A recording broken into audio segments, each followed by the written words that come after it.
Thank you. It's a pleasure being here, and a couple things first. This is my first computer presentation, so if it's screwed up, it's my kid's fault, because he did it. And, I think he did a pretty good job. Second, it's a pleasure to be here. Again, I've enjoyed doing clinics and stuff with Jim in the past. He does a great job. Like Jim mentioned, you're in for a real treat with Jim Lefebvre, ex-major leaguer, great history of baseball. Wrote a book years ago on hitting that I consider still one of the best books on hitting that's ever been written. But he'll do an outstanding job. Of course, these two guys, I'm sure they're going to do a great job. You've got some good European coaches here. I'm going to talk tonight on position player throwing and getting in position to throw the baseball correctly. Let's talk a little bit about throwing first. If you don't have some surgical tubing, now this stuff's pretty thick for young kids, but whatever age you're coaching, get them some surgical tubing that they can take the ballpark, and at least you have it, or a couple of them on a fence you can use for them to get loose. I don't have a lot of time tonight. Tomorrow with my pitching stuff, I'll go through some of the exercises with you. But you have to understand, to be able to throw, there's certain things I have to have. First of all, I got to have some strength in my deltoids, my traps, my rhomboids, my pecs, some in my biceps and triceps, because those are the supporting muscles for the motion that I'm going to make throwing a baseball. Okay, that means I got to be able to do some push-ups and some different exercises to strengthen those areas of my body. Second of all, I've got to have exercises specific for the four little muscles under here: subscapularis, supraspinatus, infraspinatus, the teres minor, and there will not be a pet test on that. You don't have to learn how to spell it. Okay, there's four little muscles that make your arm do this. Okay, and you got to have specific exercises to help your kids. Tubing is very important because those muscles are going to respond to weight exercises that are very light, a lot of repetitions. They're also going to respond even more to so because they're fast twitch movements. You got to have tubing, some baseball stuff that I'm going to show you in just a minute to get them ready so that you can strengthen them as far as fast twitch and slow twitch, or fast twitch and super fast twitch are concerned. Because those are the exercises and the motions you're going to be involved in. Now, you got to throw. Baseball, one way or another, and I realize it's cold. I grew up in the Midwest, and even coaching at the University of North Alabama, it's cold from the end of November until the end of February, and you got to throw, even if it's inside. Okay? We always started out on one knee, even a college team. We would get down on one knee, do it up here, get down on one knee, where I've got my front foot a little bit in front of my front knee. In other words, if I were to stand up like this, I'd be kind of in a gun side L position to throw. We'd start out on one knee, get a distance, four seamers, back and forth pitchers, infielders, outfielders, catchers, but especially the position players. Rotating around my head. Of course, I saw Jim's presentation where he killed me with that pitching stuff. But anyway, he did that. There's a good example. You're going to have some kids that may not do everything exactly right, but you got to have a basic paradigm, a structure that you're going to teach your kids how to throw. So we would start out on one knee. We might throw 25, 30 feet, 45 feet on one knee. Then we'd stand up. We'd start getting the lower body where we load and get that sucker going. One of the things you got to do as a position player, just like a pitcher, you got to get in this throwing position. You got to get out and up and get here. And then rotate. Well, you might throw 75 to 90 feet from this position here, rotating through where and it's a rotational forward position where I'm applying linear rotational torque in the direction that I'm throwing. From that position, we might even crow hop to stay closed, lead with a closed front side, and throw through it. Now we're working up 90, 100 feet. Now these are college guys. You got to take every position that you have. And when he gets done throwing, he's throwing from the distance that he would be throwing the farthest from. So if you got a shortstop and he's going to throw 90 feet, it's the longest throw he's going to make when he's 10 years old, then he had to work back from 45, 60, and if you'll go in increments of about 10, 15% backing him up, that works pretty good. And you got to determine at what stage of the season their arms are in what kind of condition, so you're not overthrowing them. But you still have to provide them with enough throwing that arm's going to get in condition. You can do all the weight exercises, all the tubing, fast twitch, super fast twitch exercises you want to do. But if they're not throwing, they're not going to get any better. Okay? Any questions on that so far? George, do you want to ask questions as we go, or you want to wait till the end? Go. Okay, any questions so far? Where's mine? Okay, good. All right, let me have two balls here, guys.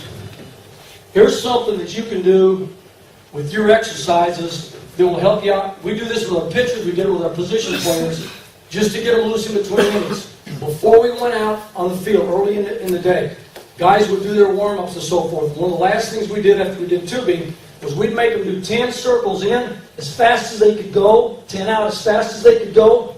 Make them come up here. We do 10 in like this and 10 out like that. Now my muscles are warmed up because I've done some stretching, I've done some tubing. What I'm doing now is I'm trying to get that, continue to get that synovial fluid. That's the liquid in your shoulder that lubricates your shoulder. I'm trying to get it activated in there. With 2 balls. So, pardon me? With 2 balls. I'd use 2 balls, and little kids, 1 ball's fine. Okay, if you got a little 7, 8-year-old, I know when I'm teaching pitching lessons, I have them do these exercises with 1 ball. Okay, so let's say I got 2. I got an older kid. I'm going to do 10, 10, 10, 10. Then I start out and I do one about as big around as a basketball. And I'll stand next to the kid and I'll put my hands out about like this. And I'll say, okay, I want you to start out slow, go around my hands and speed it up. When you get to 5, you ought to be going half speed, 7, 8, 9, 10. Then we go back the other way. Start out slow, 6, 7, 8, 9, 10. And the last thing we do is what I call slapbacks. Okay, and that's just going back like this. What I'm trying to do is extend the range of motion of my arm. Because when you come up to throw a baseball, as you rotate, that arm's going to lay back. And how far it'll lay back will also determine how far you're going to get before you're going to release the ball, which is a little bit in front and out to the direct side of my ear. Right about there is where I'm releasing that baseball. So by doing, we call it slapbacks. And we usually tell them to do 20 of those. Now, if you got kids that aren't used to it, they might just do 10. But it's my elbow's going to stay right there. And it's like I got my elbow's going to sit in a little Y, and I'm just going to go back and forth. Right here with it. Okay? Anyway, let's start out. First thing I'm going to go over, give me a click here. Basic positions, gun side L position. And I got a picture here that will illustrate this pretty good. Bud Rodriguez, okay? Let me go over some things here. You'll notice the gun sight position here with the front elbow. And Jim made a good point. We were talking earlier. I've always talked about getting in this position. If you get the elbows out, get this gun sight up here. Now, I don't care if the kid's got his arm extended. What I do care about is I want the thumb down. So the glove's going to be in here somewhere. Out there, in here, doesn't matter. As long as the thumb's down. The reason why, if the thumb's up, it's hard to get that arm up like this. I want that thumb down, but I'm going to point that front shoulder. You notice there's a straight line between this elbow and that elbow. Okay? This arm is going back. Now, I've heard for years, point the ball towards center field or back, straight back. The ball actually gets turned to the side. Okay, so if you're a pitcher on the mound, right-hander's going to face the shortstop, second baseman for left-handers. If I'm a shortstop, it's not going to be straight back, it's going to be to the side. Okay? Catcher. Now, another thing is you'll notice he's a little bit behind. He's got a little tilt in it. What that does here is it loads him up. And if you could extend the picture down here, his front foot is closed. He's going to lead what we call lead with the heel forward. Not swing it open. I want to stay closed. I want to retain that coil as long as I can. So we've got what we call a gun side L position right here. Notice he's got a 4-seam grip. Everybody know what the 4 seams are? Got the horseshoes this way. Okay? Very important on your grip. Get your thumb turned and underneath and in the middle of the ball. You ask your kids what a 4-seam grip is. They might know, but ask them to show it to you. 9 times out of 10, they got that hand, that thumb right there. Now, if you all take your hand, put your hand out in front of you. You're throwing your dominant hand. Notice where your thumb goes. It doesn't go underneath your hand automatically. It stays here. So when kids pick up a ball, you'd be amazed how many of them got the thumb over here. That thumb needs to go underneath, in the middle, and between. This finger right here, if they got a fairly good-sized hand, they need to be able to put that ball on that ring finger's knuckle. I call it table leg. I don't want it to run upside the ball. That's going to slow it down, impede the ball's progress forward. Okay? Another thing is I want to make sure my fingertips are on the seams and hold the ball like an egg. You see a lot of kids just like it hit. Now grab that bat and just squeeze the crap out of it. They do the same thing with baseball. Ought to be loose. Okay? This is a load position. Right here. Real good gun side out behind the belly button. You're going to hear me talk about that in pitching. When we start throwing, you're going to hear me talk about that. Okay. Thank you, Chris. All right. Head behind belly button. Wait. Thank you. All right, now, this is a full extended position. This is an infield. Apologize for the graininess. Again, this is my kid's fault. Remember. Okay, front foot here. Notice, He's got the same gun sight L position here, straight up a little bit behind the belly button. Got the ball, and the elbows are lined up, straight across. Got the ball in gun sight L position, core position, ready to throw. He's already torqued. In fact, he's already started to open up a little bit to get ready to throw the baseball. Okay? Now, that could be an outfielder who's just fielded a ball, getting ready to throw. It's a catcher. It could be a third baseman who's rotated to throw the baseball across the infield. Any position player. Okay? Go ahead.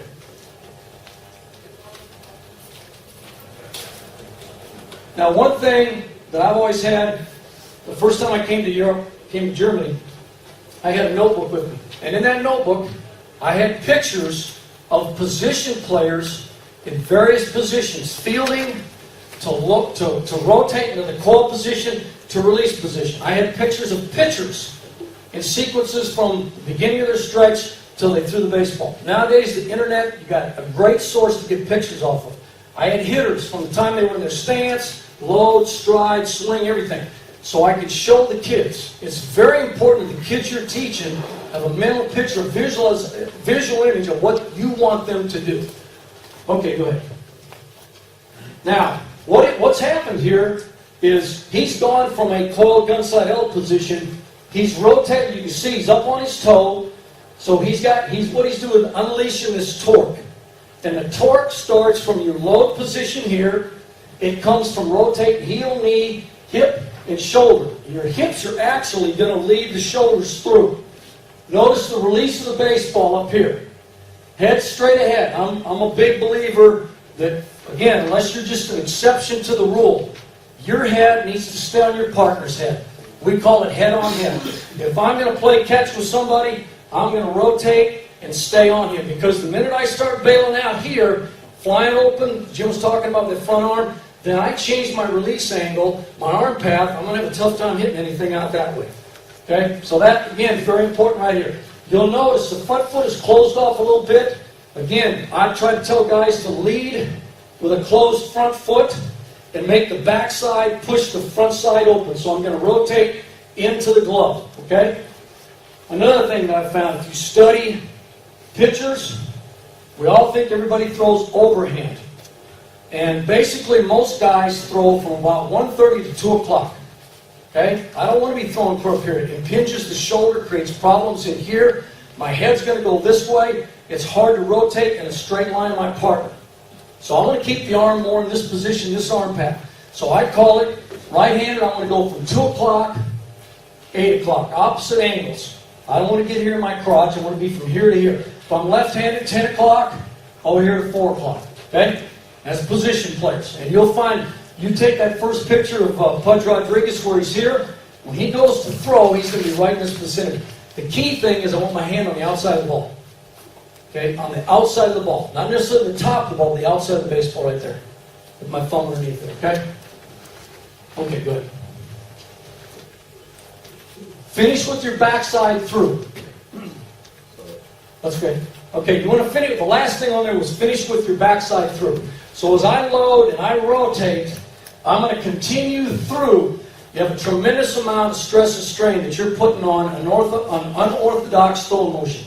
Throwing a baseball is unorthodox. It's not natural. It's made to injure the shoulder. That's why you got to do all these exercises to prepare these kids for throwing. One of the best things you can teach them to do is to rotate through their throw. We call it exchange shoulders, exchange hips. I want to get my shoulders to rotate through. I want my hip, my heel to come all the way through. I want to be as quick in here with my hips as I can, leading through. Shoulders are next, arm, my hand's going to come at the end of it, fingertips through, and I want to follow through every time I throw. What I'm doing is I'm decelerating. The vast majority of rotator cuff injuries are on the back side of the shoulders because kids are doing this, or they're flying open. You've all seen that stuff, okay? Because they do not rotate backside into front side.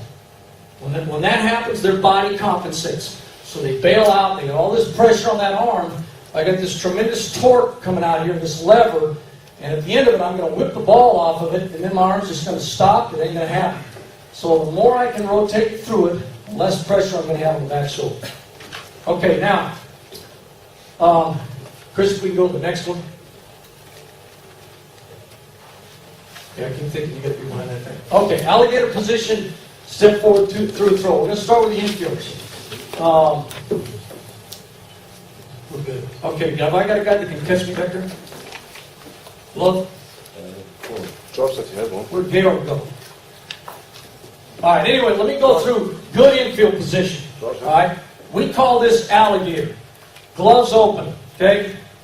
The earlier you can get your infielders to get the thumb open and the glove open, the better off you are. If I take the glove, if I turn my hand like this, what happens? You see tightness in my, what I've done is contracted my muscles in that hand. It's not soft.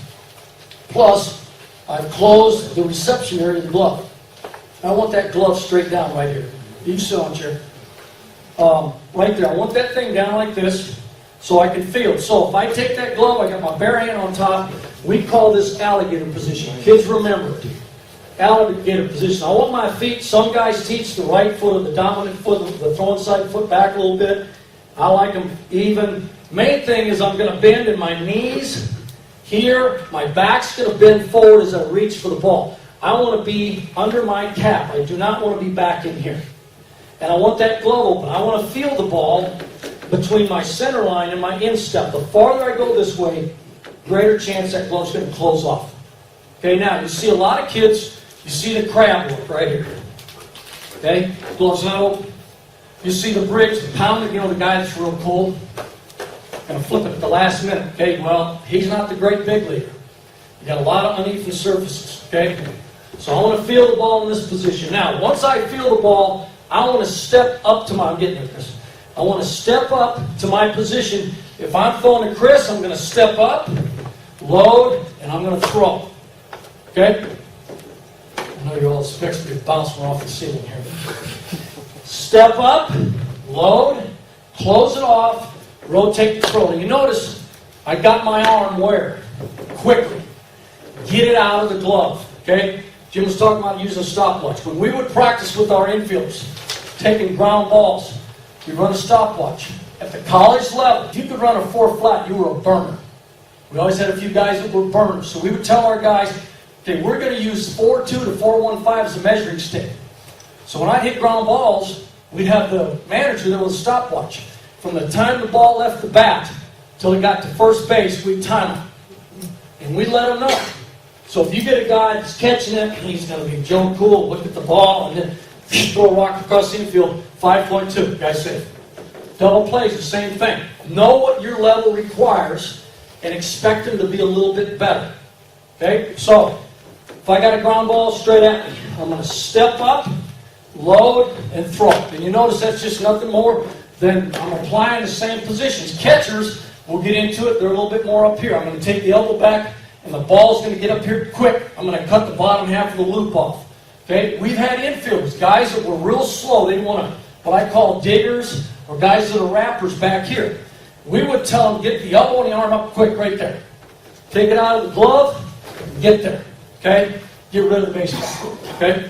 All right, go ahead. Next one. Glove side, inside shift to throw. Okay? Now, what we did with our players, we line them up. I start out with rolling ground balls. I want our infielders to get back on the ball. So, kid steps up on his toes. So every time that pitcher throws the baseball, I want that infielder stepping up on his toes. I'm more ready when I'm moving than I'm still. I don't want any of my infielders standing like this. Always going to step up. So they might be standing back like this. The pitcher throws the ball, they're stepping up right here. I'm on my toes. I'm on the balls of my feet, ready to react. Okay? Now, any ball that's going to go back to the side, I want to teach my guys to get an angle. I don't want to step to the side. I want to get back with some pretty good steps. I want to go back this way towards the ball. If it's glove side, same thing. I want to step back and I want to move to the ball. Now, another thing that you can have your kids do, you're going to have them do some running drills in the outfield. On the infield, when they get warmed up, have them take their glove and run with their glove on. Most kids aren't used to it. And if you watch them, they'll tuck their glove. So here you got a kid here wanting to get back and get a good angle, and he stands up and tucks the glove. He's not going to be nearly as quick as a guy as he steps up, crosses back, and he's got his glove moving, helping him move. All right, now if I'm going back to this position here, I want to get around the ball. So I'd start out about where George and Chris are. And I'd take the ball, and I'd say, okay, here we go. And as I roll the ball back like this, brought my arm back, they would step up. Then I'd roll the ball. Either side. They had to break back and get in alligator position facing me. Catch the ball, step up, and throw. Okay? George, how much that camera cost?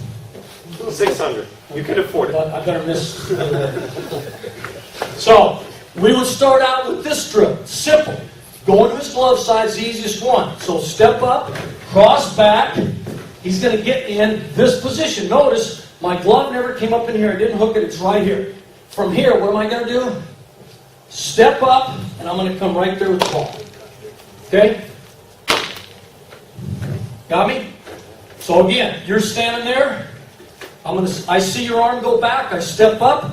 The minute you get ready to load it, I'm going to cross back, track the ball. I'm going to try to get around it. And I'm going to roll it where he can get around it. And I'm going to do it on a surface where it's not jumping all over the place, because I want him to be successful. So he's going to catch it, alligator position, step up, and throw. And again, I can't emphasize enough how important it is. Get him to get the glove open. Okay? Don't let him put it up in here. If you're doing drills, make them run with their thumbs up. That keeps the glove semi-open. Yes, sir? You don't drop step and cross over when we move the baseball. Ask you a question. To answer your question. Okay, if I'm right here and I step like this, what have I gained? My hips are closed, I gain about a half a step. Okay? If I step up like this and cross back, I got my shoulders turned in the direction I'm going to run. I got a much bigger step. I'm on my way. Does that make sense? Okay. All right, now we're going to go the other. I'm sorry. Glove inside shift. As I go to this side, they're not always going to be able to get around the ball. They're going to feel balls here sometimes. For instance, I'm the shortstop. Okay. Chris is first base. I step up, cross back, and I feel the ball here. I got to throw the ball across the diamond. You see this all the time. Kids take this foot and put it behind them, fall on their butt. You yell at them because they didn't make the play. Okay? Now, problem is, he never got himself in a position to make the play. Once I feel that ball, I'm going to plant here. This foot's going to go right here as I turn and throw. That's what we call an inside shift, inside pivot. Okay? So again, I'm going to step up. Now I'm rolling the ball a little farther for him. In fact, if he's not any good at doing it, I'm going to actually give him the ball. I'm going to say, all right, Tommy, I want you to get in this position with the ball in your glove. Okay, coach? Now step right there and turn and get your gun side up. And now rotate and throw the ball. Okay? If you got to go step by step, then that's your job. You know you got to do that. Okay, again, that's a glove side, inside shift to throw. Again, all we're doing is stepping up, cross back, feel the ball here, step up, and I'm going to throw. Okay? Questions? Okay, good. We haven't hit the camera yet. We're doing all right. All right, next one, Chris. Backhand, foot shift to throw. Okay? Now, we've gone this side. Let me go to my thrown arm side next before I get to this one. All right, same thing. I'm going to step up, balls roll. I'm going to cross feet. In other words, I'm going to try to get as many steps in as I can within reason. Now, I'm going to get to the ball. We tell our guys, roll the glove open. Get it open. Get the thumb open before you get turned. So as I get here, I want that thumb opening here. Okay? As I come around to feel the ball. Why? Because the ball's not going to wait on me. See kids all the time, they get here, they got the glove up like this, and they turn around, the ball takes a bad hop and it eats them up. If they had just got the glove, the thumb open and the glove down, they'd have a shot at it. Okay? Again, we'll step up, the guy rolls the ball, and we'll break back, throw the thumb open and down. Derek Jeter made a play to his right in the World Series. Went over, threw the glove down, shoom, come up, throw the ball over across the field. I wish they would have played that thing over 100 times because it was perfect execution. He's right here, glove was open as he turned, fielded the ball, came up, made a great play, which most of us at our levels would say, yeah, that's a pretty good play. He made it look like it was just a piece of cake. Again, if I'm going to my throwing side, that's the toughest play for the infielder guys. Back, gloves moving with me. I want it to roll over and down, plant, alligator position, step up, get it out and throw it. Now, one thing, a lot of people make a big deal out of funneling here and then here. Once I secure it, I like to get it here as fast as I can. Okay? Once I secure those 4 seams, I'm going to get right back up here. Okay? All right, now, backhand. Different people teach this different ways. We had a very good infield coach at UNA, Mike Keene, and I just pretty much, after I coached the infielders for years, I turned it over to him. I like to feel backhands with the glove side leg out here. I like to be wide, where I've got a good base. If I'm going hard, I can sit here almost like a lunge, elbow up right here and feel the ball. Always like that. Okay? He let them do this, as long as they get that elbow. Now notice, what am I doing? What's the first thing, whether I'm throwing side or backside leg, what am I doing? Elbows up. Why? What's it do to the glove? It opens it up. Now I can feel the ball. If it comes up, I can do this. If it's going to short hop me, I can go through it. What kids do is they leave the elbow down and I got to snatch at it. Look at my glove. It's not even open. I'm just hoping I can get it right there. Alright? So, again, our little drill. Going to load up. I'm going to step up, cross back, stay up and down and wide with my legs, center of gravity, good balance. Elbows up as I get to the ball. I'm going to feel it here, right up. My feet are going to shift. I like this shift and load to gun side up and throw. I'm not going to do that one that Jeter does where he catches it and jumps, because I'll end up in somebody's lap and I'll probably get hurt. And I'm not good enough to do that anyway. That's a great play. If guys can make that play, they're supernatural guys. Okay, so if I'm going again, step up, cross over, elbow's going to come up. If I'm going to feel it this side, it's elbow up right here. I might have to short hop it, go through the ball. It might come up on me. I can come here. Now I'm going to step up, throw the ball. If you got a great arm, we had a kid the last 2 years I coached at UNA. Great middle infielder. One of those all-hit, very little bat guys. Very little bat guys, but great infielder. He would catch the ball right here and come up and throw it across the diamond and throw a P over there and throw guys out. Very strong arm. Now, not many guys can do that. There were guys at our level who couldn't do that. But that gives you a pretty good idea of getting around the ball left, right, backhand, and getting in position to throw the baseball from the fielding position of an infielder. Questions? Okay. All right, cut-off relay position to throw. If you're taking, and we did this different, and they may do this different at the lower levels, but I like teaching kids 2 ways. What you do is you get a line of players. The easy way to do this drill, you get a line of players, you get one guy at the end, 2 or 3 guys, maybe 30 feet, 40 feet apart, depending on their age. And I want to be in position where my glove side is going to point to my partner. Okay? Now, what I'm going to do is, let's say I've got Jim's throwing the ball to me. He picks it up, he's going to throw it to me. As the ball's in the air to me, I'm going to get my back on the back side of the ball, so I'm catching the ball in this position here as best I can. I want to catch it. Now, it's right, left, gun side. I want to throw to my next guy. Next guy's in the same position. He's here. He sees me release the ball. He's going to move, and he's going to catch it. Right, left, throw the ball. Okay? Now, if you got real young kids, and they're not real good at it, and it takes them longer to get caught up, then you can actually have them catch it here. If they can go behind, or they can just gun side out, pivot, and throw. Okay? Either way. But that's a good relay throw. So it goes from the end guy through however many guys you got in the middle to that guy. That guy catches it, throws it back. And then we just move one guy this way. The end guy goes there, and we just keep throwing back and forth till they get to the point where they can see the ball, recognize it, can turn, catch it, right, left, and throw.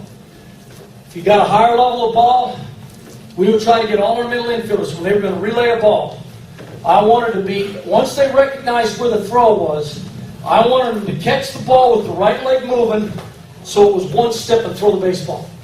That's hard to do. You got to have accurate outfielders throwing to you. You got to have athletic infielders, because they got to be able to start here, get in position when the ball's on the way. They're going to catch it on the right foot and be thrown into the left. They got to be quick getting it up here. Okay? Any questions? Okay. Outfield. Okay, curl hop to throw. One of the easiest ways I like to teach crow hop, have a guy get on one knee, his throwing arm side, knees down, he's going to catch the ball. From this position, I want him to come up and jump and get the ball and rotate and throw. It's a field 2 steps.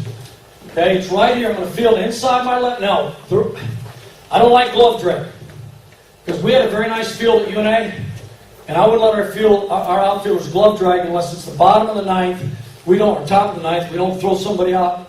We're going to have to come back up to hit. Or if we're on the road, we don't throw them out that win the ball game. I want to try to field the ball inside here where if it comes up, I can keep it in front of me.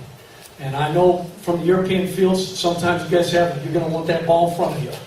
Okay? So, I want to field the ball in this position here. From here again, it's just, I'm going to crow hop, and again, I want to get momentum forward. I want to be here, I'm going to load, lead, head behind the belly button, rotate through my throw and throw. It's not a lunge, it's not a bailout with the front arm. I'm going to rotate into that gun sight position and follow through my throw through my target, head on hand. Okay? Now that's a crow hop. That's a basic crow hop position. All right? From that position, I can feel the ball right here, inside. Let's say a ball's hit to me and I got to throw it. I'm playing center field. I got to throw it back to second base. And I'm not turned 90 degrees or parallel to the flight of the ball. I'm going to catch it, come forward, rotate, and throw. Okay?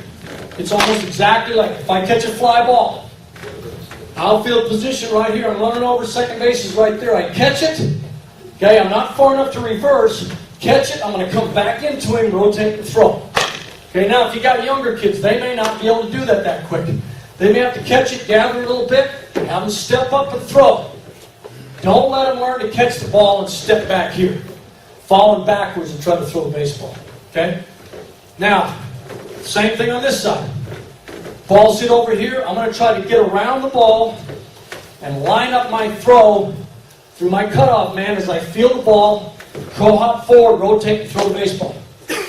Okay? Fumble. Sorry. Okay. Any questions on that? Either side. Fly ball, same thing. Ball's hit over this shoulder. Now, the only difference in the outfield is I like a jump shift in the outfield. So I'm going to step up when the pitcher throws the ball. I'm going to step up. Ball's hit over here. I want to jump shift right there. Now I get my shoulders. I get this foot back. I've gained a whole foot or a whole stride. I'm rotated like this. Get to the baseball back like this. If a kid is real good at doing this, and he does a great job, I'll let him do that. The main thing is you want your shoulders turned in one step in the direction you're running. You do not want your guys kind of fading into it, running sideways. And you watch your outfielders, 90% of them run sideways. Again, get the outfielders to run with their glove on, because you're going to see them do this. Okay, no way they're running as fast as they can. All right? So that's the crow hop from the glove side, where I'm either getting around it, lining my gun sight L up here, and throwing. Inside here, stepping back into them, where I've got my balance point underneath me. The ball I'm going to get around this way, come up and throw, same thing. If I feel the ball back in, I might have to stop, gather, come up, I'm going to come through my throw. Okay? Now, probably one of the toughest plays in the outfield to make is a reverse pivot. And the way I teach it, I just start the kids and make them take. This is when the ball, when you're running, pretty much parallel to the flight of the ball. Whether it's a ground ball, fly ball. Okay? I'm running like this, it's a ground ball. I'm going to have them actually put the ball right here. Again, when I field the ball, I want to be wide because it gives me some bounce. I can stop quicker. I'm going to field it here. I'm going to step long. Why don't I want to step here? All my momentum's going, I'm going to end up falling backwards like that. I want to get a long, deep step here, plant, get the ball out and up as soon as I can, and throw. Okay? So it's here, long step up, rotate, and throw. Okay? Fly ball, same thing. I'm going to catch the ball over that shoulder, deep step, up, 4 seams, and throw. Okay. Any questions on that? That's reverse, getting around at both sides, inside pivot. Fly ball, same thing. I get a ball over my head this side. Obviously, I'm going to step and rotate and throw. You get a lot of kids that they'll catch a ball like this, and they'll want to turn inside all the way around, take 14 steps. For every step you're taking in the outfield, even if you're running full speed, you may not be going as fast as the guy on the bases. And depending on the age level, it could be anywhere from 6 feet to 8, 9 feet with a stride length if they're running full speed. That's a lot of distance you're giving up for taking an extra step. Any other questions? Okay. Fly ball, ground ball, left side, inside of the co-op, reverse pivot throw. Next one, catcher. Okay. Throwing position from the catcher. I like starting out on one knee. Getting him used to catching the ball. I tell our catchers, move your glove around the strike zone. If you're playing catch with your partner and he throws 5 or 6 balls right here, the next one he throws here, put the ball, after you catch it, put your glove here and rake it back. Now from here, I want to get this elbow and this hand in this position fast. So it's rake it back. What that does is it loads me. It gives me my gun sight, and now my hands come into the glove at the same time. Four seam, get up here. I do not want a long arm down here. I want that sucker right here. I'm behind my belly button, and I'm going to rotate and throw. Another thing you'll notice when guys are releasing the baseball, pitching, infield, outfield, if they're doing it right, when I release, I'm moving forward, but I'm pretty much straight up and down with my chest when I release the ball. That's why I don't want a guy lunging. You lunge, this elbow drops to try to make up for it, and I end up pushing the ball, and I shorten the arc to deliver the baseball with. Okay, and the same thing's true for position players. So, go ahead, Chris. All right, shift and throw to second base. What you're doing is you're taking a catcher, and you're shortening the arm here, not up here. I want to get it in position. What I'm going to do is I'm going to make a pitching rubber imaginary between my heels, and I'm going to go from this position here. I'm going to rake and shift right there in this position here. I want the ball getting back here as fast as I can. I'm in my loaded position, rotate the throw. Now, give you an idea of what, I've taken a lot of catchers. If you take from between my feet, put your foot right there and go 1, 2, 3, 4, draw a line. I don't want to ever go beyond that point right there. It's basically a shift and throw. I don't want to be running forward. If your catcher is standing behind both the batter's boxes and he's stepping on top of home plate or in front of it worse, he's running the ball to second base. That's taking a lot of time up. Okay? So again, it's a shift and it's a throw from right there. One way to do it when your kids are practicing. I've even taken hula hoops now that they got them at Walmart. Put a hula hoop down, start them with their heels right against the back part, tell them they got to throw within that hula hoop. Or draw a line around out there in the catchers. If behind home plate, if you're working on throwing down, draw a line around them. They got to step up and stay within that. Now that's what I call a shift and throw to second base. All right, same thing at first base. If that's first base there, we work on throwing to first base every day because it's a shorter distance. Then we work to second base every day. Third base. Now I may not throw 130 feet to second base at the college level and your Bundesliga level. I believe is same as Major League Baseball. It's 128 3 3/8 from home plate to the center second base. So I end up actually throwing 30 feet when I'm throwing from behind home plate. I may not throw all the way every day. I may throw 110 feet that day, but I'm throwing that direction every day. So from here, it's the same thing. I'm going to shift and get my body. I'm going to use my front arm to get me rotated to my gun side out position and rotate and throw there. I'm getting my load, getting my head behind my belly button so I can torque up, stay closed here, and use the hips, the lower body, to rotate through into my feet and allow me to transfer the power of torque into my arm. Okay? So that would be first base, second base, third base. People talk all the time about, well, if he's standing in the back of the box, you go in front of the box, back of the box, I can get up here. If he's in the front of the box, I go behind him. The vast majority of the throws that you're going to have to make to third base are going to be behind that guy. So I'm going to start out in this position. I'm going to step back here, and I like to step back deep because it clears me from the hitter, here, arm up at the same time, rotate and throw. Okay? What it looks like, I'm just going to shift back here as I rake. I'm in position and throw. And it's not a long movement. I want to get there as quick as I can and get the ball raked back and get me in throwing position as quick as I can. Okay? Another thing you can have your kids do at home. Tell them take a baseball when they're watching TV, sitting around goofing off, and just throw it up and down and practice getting 4 seams every time on the seams. Okay, that's a great little drill to do at home. If they're studying, they can take that thing, instead of playing with the iPod, do that. Okay, I know it'll kill them, but get that ball, practice doing that. Practice, throw it up, catch it in the glove, and just take it out. Well, take it out of the glove and get in that 4-seam position. Little drills like that will help them get better at transferring the ball and getting 4 seams. Okay, go ahead. Step and throw. I used to think that this method right here was only for guys with great arms. Till I had a kid, tall, lanky guy that did not have good arm strength. But he could freaking hit. He had a great glove behind the plate. He was tough. As Jim was talking about tenacity. He was very tenacious behind the plate. You couldn't throw the ball by him, but he didn't have a very good arm.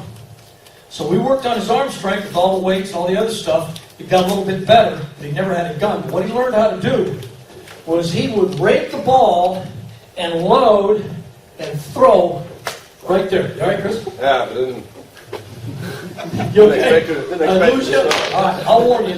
I'm coming this time, okay? Didn't expect it. He would come right here, he would set up, and he would load from here and be in this position and throw. And he did a great job. Most guys that do it, they get here and they run out of there, and their throws are all over the place. He was so good at timing, getting this hand back here located and loaded and get behind his belly button and rotate, where he did such a great job with it. Well, they didn't do it all the time. He'd even take curveballs in the dirt. He'd be down, they'd throw it, he'd shift over, catch it, and stay back here until he could get loaded, and then he'd throw it. Run it right through second base, okay? The one knee throw, everybody's seen a big league guy drop his knee and throw to first base. I only had one guy that was good at doing that, and he didn't like doing it because he was afraid he was going to throw it in right field. He was almost as quick and a lot more accurate shifting, so I've never had a catcher that did that to first base. If you got a guy like that, that's great. Okay, good. All right, we talked about that inside shift, first base, step behind, throw to third base. Okay? All right. What am I supposed to talk to? I'm good? Okay, any questions? Yes, sir. Mike, the catchers, you teach them to stay down when they're throwing, the second base will come up and throw the second man throwing to All right. guys out. Great question. Here's what I would say to do with your catchers. When your catchers are playing catch, if they're in the outfield and throwing back and forth, watch what position they're throwing from. If I got a kid that's catching and he's just kind of playing catch, shifting and throwing, and he's throwing from this position, that's probably where he ought to be throwing from. Okay, now, coaches will say, don't stand straight up and throw. I want him to get in a position that's comfortable for him to throw from. Well, if he's used to throwing when he's out there playing catch, raking and throwing, standing up, if he's used to this height, then that's the height I want him to throw from, because that's what he's comfortable with. I don't want to have him throwing from there and then tell him you got to stay low, because what's going to happen? I'm going to stand up when I throw, it's going to the center field. Okay, I'd much rather have him be a little taller and stay on top of the baseball. There ain't no step ladders at second base. Okay, teach your second baseman to get out here, short up, put the tag on the guy if it's low. I'd rather have low throws than something to center field. Okay, good question. Yes, sir. When you have throw make third base and pitch through like an outside pitch or outside slider, you still step behind. If you got a situation like that and it's out here and he sees it coming and he can catch it and step here and throw there, that's great. Okay, but you may have a guy, little guy, a big guy, he's in the front of the box and your catcher's just a little bit of distance, but he's right there. And he goes to get that ball. Well, third base is where? Behind the guy. So, again, here's one thing I did. We got a football dummy, okay, from the football field. And you can get whatever you got to have that stands in there. You might have a dummy on your team you want to scramble his head a little bit. But when we would throw, we'd always have one of the players, we'd get a football dummy, and we'd put it in different spots in the box. And when a lot of guys, coaches are guilty of this, you guys are throwing down, okay, and you throw everything right here in fastballs. Well, they're not going to be throwing off of fastballs all the time. So we would mix it up. If we were going to throw in sequences of 5, I'd throw 5 fastballs. Then I'd throw 5 breaking balls. I'd move it all over the place. Then I'd throw 5 fastballs and wouldn't tell. They'd have to move to get to the ball. Then we'd do pitch-ups. So I gave him as much of a simulation of the possibilities, the various options that would happen in the game. And that's one of them there. So if he's used to having a dummy in different spots in that batter's box, and he sees a breaking ball over here, and he catches it, and he can step here and throw, great. Okay? But make sure he's doing that in practice. Give him that opportunity to practice. You don't want him doing that in practice and coming up and there's, all right, I got to throw it over this guy's head. I'm 5'11", he's 6'3", and it's down the left field line. All right? And here's another thing, too. That's a good question. It brings up another point. Have your kids, your catchers, all your outfielders, your infielders, they got to want the ball to come to them. Every play. Okay? Have them visualize, what am I doing with the ball? We used to tell our guys before every pitch, where am I going with the ball? For every pitch. So if that catcher's back there, and there's a guy at first base, the best catchers I had were the guys that wanted that freaking guy to run. Oh, please, I'm going to throw your ass out. They were ready. Okay? That's the kind of catcher you want. If you got a guy that's back there, he's going, shit. Okay? Never ready. He wasn't looking for that. Be ready for it. Expect that other guy to do something so you can show off what you can do. Okay? Outfielders. You got to want outfielders that there's a runner on second, that left fielder, center field, right fielder. Oh, hit that single with me. I'm throwing his ass out home. You got to want that guy in the outfield. Okay? Good. Any other questions? Yes, sir. Let him go first. Who was it? Somebody else? Yes, sir. On a ball in the dirt, the guy's running, you teach trying to pick it with one hand? Again, how good's your catcher? If you got a kid that's really good and he can pick that ball, come through it, and he knows how to do it. If you got kids that try to pick balls doing this, never. Because 99.9% of them are going by them. If they're picking backwards, they're in trouble. If you got a catcher that can come through that curveball and come up and throw, and he does it consistently and he worked on it, yeah.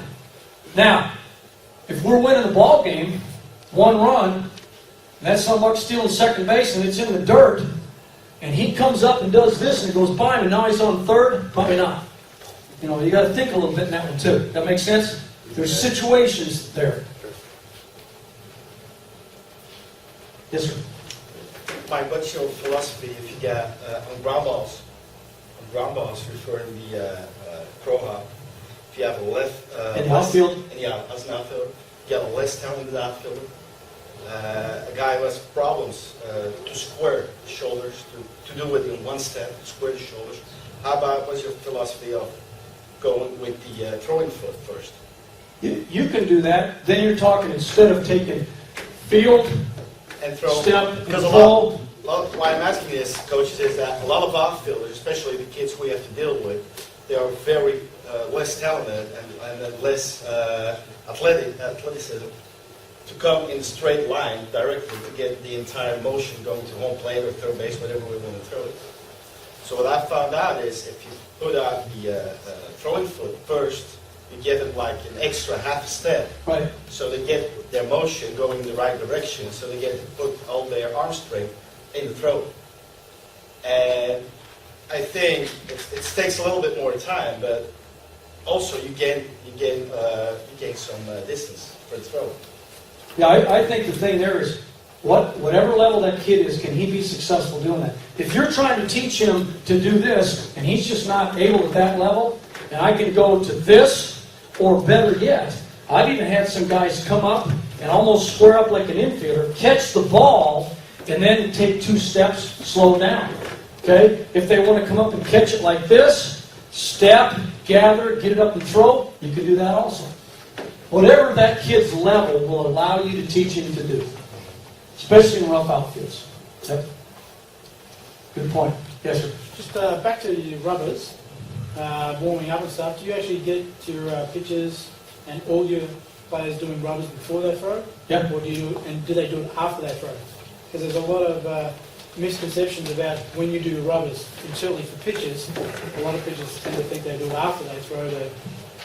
I've seen pitchers do rubbers after they throw, but I've never seen pitchers do it before they throw. I try and tell my pitchers to do it before they throw, to loosen up. Yeah, what you're trying to do before you throw a baseball is you're trying to get your arm, fast twitch and super fast twitch, synovial fluid as much as you can, burning up as few pitches as possible.